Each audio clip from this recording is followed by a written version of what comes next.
ನಿಮ್ಗೆ ದೂರ ಮತ್ತು ಹತ್ತಿರದ ದೃಷ್ಟಿಗೆ ಪವರ್ ಬಂದಿದ್ರೆ ಮತ್ತು ನೀವು ಕನ್ನಡಕ ಏನಾದ್ರೂ ಖರೀದಿಸಲಿಕ್ಕೆ ಹೋಗ್ತಾ ಇದ್ರೆ ನಮ್ಮಲ್ಲಿ ಎರಡು ಆಪ್ಷನ್ಸ್ ಗಳಿವೆ. ಒಂದು ಕ್ರಿಪ್ಟಾಕ್ ಬೈಫೋಕಲ್, ಮತ್ತೊಂದು ಪ್ರೋಗ್ರೆಸಿವ್ ಗ್ಲಾಸಸ್. ನಮಸ್ಕಾರ, ನಾನು ನಿಮ್ಮ ಕಣ್ಣಿನ ಡಾಕ್ಟರ್ ಸುನಿಲ್ ಮೆಹರ್ವಾಡೆ. ಇಲ್ಲಿ ಡಾಕ್ಟರ್ ಮೆಹರ್ವಾಡೆ ಕಣ್ಣಿನ ಆಸ್ಪತ್ರೆಯಲ್ಲಿ ನೇತ್ರತಜ್ಞನಾಗಿದ್ದೇನೆ. ಒಂದನೇ ಆಪ್ಷನ್ ಕ್ರಿಪ್ಟಾಕ್ ಬೈಫೋಕಲ್ ಗ್ಲಾಸಸ್ ಅಂದ್ರೇನು? ಈ ಕ್ರಿಪ್ಟಾಕ್ ಬೈಫೋಕಲ್ ಗ್ಲಾಸ್ ಅಲ್ಲಿ ಕೆಳಗಿನ ಭಾಗದೊಳಗಡೆ ಅರ್ಧ ಚಂದ್ರಾಕಾರದ ಶೇಪ್ ಇರುತ್ತದೆ.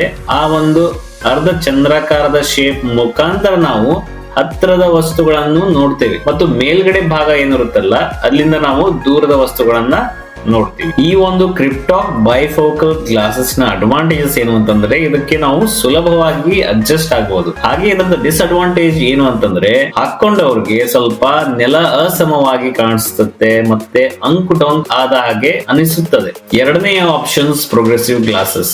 ಈ ಪ್ರೋಗ್ರೆಸಿವ್ ಗ್ಲಾಸಸ್ ಒಳಗಡೆ ಯಾವುದೇ ತರಹ ಗೆರೆ ಅಥವಾ ಲೈನ್ ಇರೋದಿಲ್ಲ ಹಾಗೂ ಇದರೊಳಗಡೆ ದೂರದ್ದು ಮೇಲ್ಗಡೆ ಇರುತ್ತೆ, ಮಧ್ಯದೊಳಗಡೆ ಇಂಟರ್ಮೀಡಿಯೇಟ್ ವಿಷನ್ ಅಥವಾ ಮಧ್ಯಂತರ ದೃಷ್ಟಿ ಇರುತ್ತೆ ಮತ್ತು ಕೆಳಭಾಗದಲ್ಲಿ ಹತ್ತರದು ದೃಷ್ಟಿ ಇರುತ್ತದೆ. ಈ ಒಂದು ಪ್ರೋಗ್ರೆಸಿವ್ ಗ್ಲಾಸಿನ ಅನುಕೂಲತೆ ಏನು ಅಂತಂದ್ರೆ ಇದು ನೋಡೋರಿಗೆ ಚೆನ್ನಾಗಿ ಕಾಣಿಸುತ್ತೆ, ಅಂದ್ರೆ ಯಾವುದೇ ಅಸಹ್ಯತೆ ಇರುವುದಿಲ್ಲ ಮತ್ತು ನಿಮ್ಮ ವಯಸ್ಸನ್ನು ಗೊತ್ತಾಗೋದಿಲ್ಲ. ಹಾಗೆ ಮತ್ತೊಂದು ಅಡ್ವಾಂಟೇಜ್ ಏನು ಅಂದ್ರೆ ನೀವು ಏನಾದ್ರೂ ಕಂಪ್ಯೂಟರ್ ಯೂಸ್ ಮಾಡ್ತಾ ಇದ್ರೆ ಅದು ನಿಮ್ಗೆ ಬೆಸ್ಟ್ ಆಗಿರುತ್ತದೆ. ಇದರ ಅನಾನುಕೂಲತೆ ಏನು ಅಂದ್ರೆ ನಿಮ್ಗೆ ಕ್ರಿಪ್ಟಾಕ್ ಲೆನ್ಸ್ ಗಿಂತ ಇದು ಸ್ವಲ್ಪ ದುಬಾರಿ ಆಗಿರುತ್ತದೆ ಮತ್ತು ಇದಕ್ಕೆ ಅಡ್ಜಸ್ಟ್ ಆಗ್ಲಿಕ್ಕೆ ಸ್ವಲ್ಪ ಹೆಚ್ಚಿನ ಸಮಯ ಬೇಕಾಗುತ್ತದೆ.